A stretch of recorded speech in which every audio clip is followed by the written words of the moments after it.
Vamos mudar de assunto. A gente teve uma ocorrência triste aqui em São Paulo hoje, que foi, vamos até jogar aqui na tela, mostrar aqui na tela que isso, que foi um avião bimotor que caiu hoje em São Paulo. Esse avião bimotor, ele decolou do Campo de Marte, que é um aeroporto apenas para jatinhos particulares, aviões particulares de pequeno porte, que fica na zona norte ali de São Paulo, entre a zona oeste e a zona norte de São Paulo. Logo em seguida, esse avião já caiu numa avenida próxima. A gente tem o vídeo do momento em que esse avião bate no solo e explode. E você percebe que tem dois detalhes aí. Primeiro é que parece haver uma tentativa do piloto de fazer um pouso de emergência.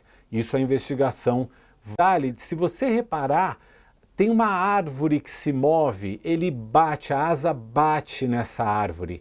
Antes dele encostar no solo, você percebe, está bem no centro da tela. Repara, tem uma árvore que se move ali. Talvez, com base apenas nessa imagem, esse toque nessa árvore tenha dificultado a manobra do piloto ao tentar fazer um pouso de emergência. Mas a gente vai conversar com quem sabe muito mais do assunto do que eu, que é o Marcos Reis, que está aqui com a gente, que é piloto, perito em aviação, especialista em segurança de voo. Marcos, obrigado por estar aqui com a gente, uma boa tarde para você. Boa tarde, é um prazer falar com vocês. Marcos, com base nessa imagem que a gente viu agora há pouco, a gente consegue tirar alguma conclusão? Eu falei muita bobagem aqui, nisso que eu olhei para a imagem, eu falei duas coisas.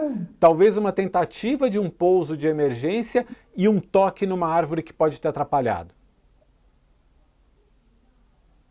Eu entendo que essa aeronave é uma aeronave muito forte e que tem uma motorização muito boa e que permitiria ela tranquilamente voar com um motor só e voltar para o aeroporto ou ir para outro aeroporto, né? Algum elemento, algum problema aconteceu que ela perdeu essa capacidade por um problema provavelmente mecânico, um disparo de hélice ou um flame out da turbina, que é o apagamento da turbina. E quando você decola, você tem duas opções. Ou o controle te libera para você subir direto para o seu nível de voo, ou ele manda você nivelar, reduzir a sua velocidade e aguardar a liberação do nível de voo que você vai, né? E se você prestar bem, esse acidente ele aconteceu mais ou menos 4 minutos depois da decolagem. Ou ele estava nivelado a uns 5, 6 mil pés, ou ele estava cruzando 8 mil pés, mais ou menos, de altitude. Ali ele teve uma pane de natureza que vai ter que ser investigada pelo CENIPA para poder chegar a uma conclusão mais concreta. Mas eu não posso afirmar que ele estava tentando fazer um pouso. Eu posso afirmar que ele se encontrava numa situação de emergência. Não sei se deu tempo dele chamar o controle e declarar essa emergência. E ali ele podia ter solicitado para ir para Congonhas, ou mesmo para Guarulhos, ou para Jundiaí, para qualquer aeroporto mais perto para ele pousar, que fosse de melhor controlabilidade para ele no avião para chegar até esse aeroporto. O que é importante se dizer é que essa aeronave ela quis vir para pouso. Agora, se foi o piloto que tentou pousar ou não, a gente não pode afirmar. Essa aeronave, Doutor, ela é um King Air F-90.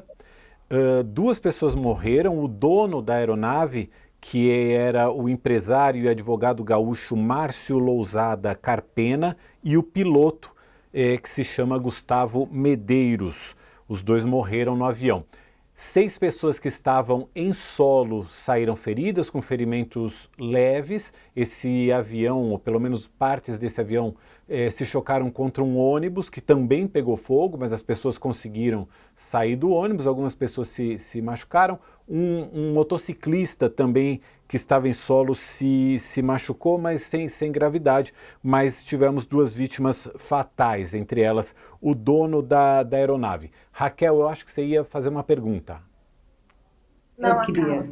Carla, por favor. Doutora, 2 questões, na verdade.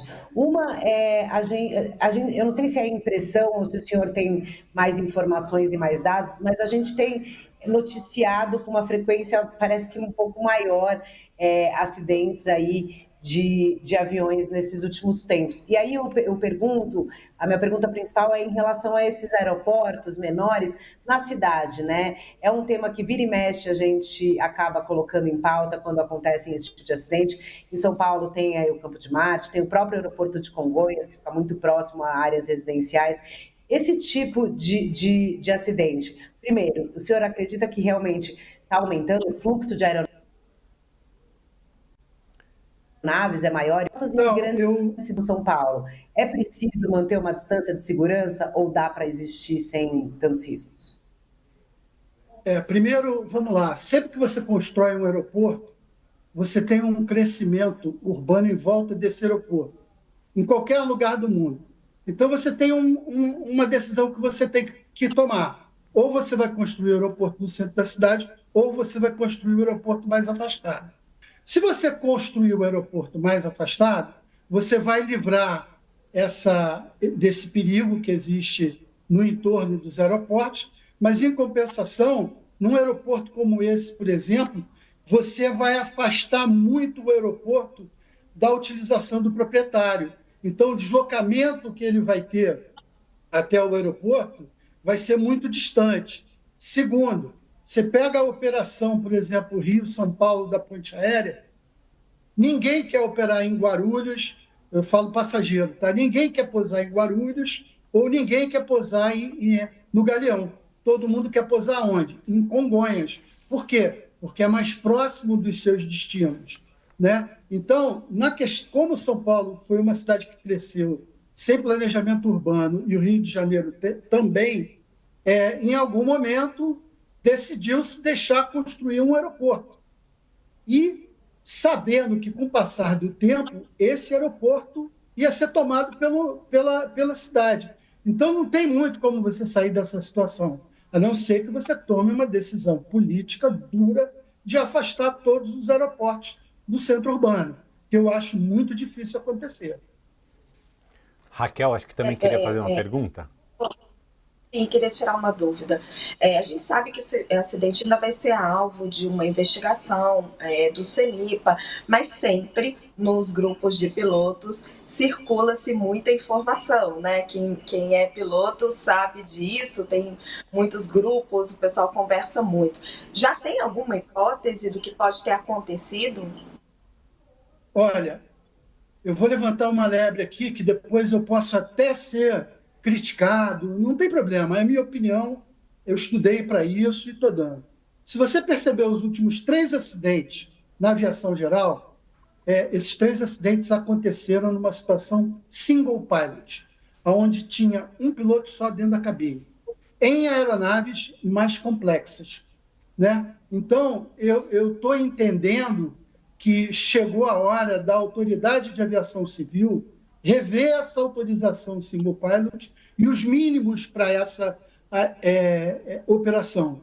Por exemplo, o acidente de Ubatuba, o que é single pilot? É um piloto só dentro da aeronave, entendeu? E são aeronaves mais complexas. Então, assim, pode ser nos Estados Unidos que seja liberado, tal e coisa, mas alguma coisa me chamou a atenção nesses 3 últimos acidentes, que os 3 estavam operando em single pilot. Eu sou, assim, dentro da questão de segurança de voo, eu avalio que a gente não deve fazer nenhum tipo de crítica, mas, para mim, é categórico que essa aeronave perdeu potência. Por que ela perdeu potência? O proprietário acho que estava com a aeronave desde dezembro, o piloto é um piloto que veio da aviação comercial, quer dizer, uma pessoa experiente, e eu acho que o CENIPA vai se pegar muito nisso, na questão da experiência do piloto dentro da aeronave, na questão do treinamento do piloto para voar esse tipo de avião, e o tipo de operação single pilot, com um piloto só numa aeronave complexa. Essa é a minha opinião. Ô Marcos, Marcos, a gente só até para a gente saber um pouco do Olha, que a vem agora. aeronave estava legal, tá? Ela Isso. pode voar com um piloto só, não tem problema nenhum, ela está homologada para isso, mas isso é uma coisa que me chama a atenção, né? As aeronaves privadas, elas respondem a uma legislação que é o RBAC 91. E esse RBAC 91 deveria ou deve passar a ter um mínimo de treinamento específico para aeronaves single pilot, para você poder voar single pilot numa aeronave dessa. Entendeu? Porque chega na hora que acontece a pane, você tem que falar no rádio, acalmar o passageiro e resolver a pane. Então, uma carga de trabalho muito grande para o piloto. Então, eu acho que seria prudente, num primeiro momento, se rever essa questão dos mínimos exigidos de treinamento para se voar single pilot no Brasil. Oi, Carla.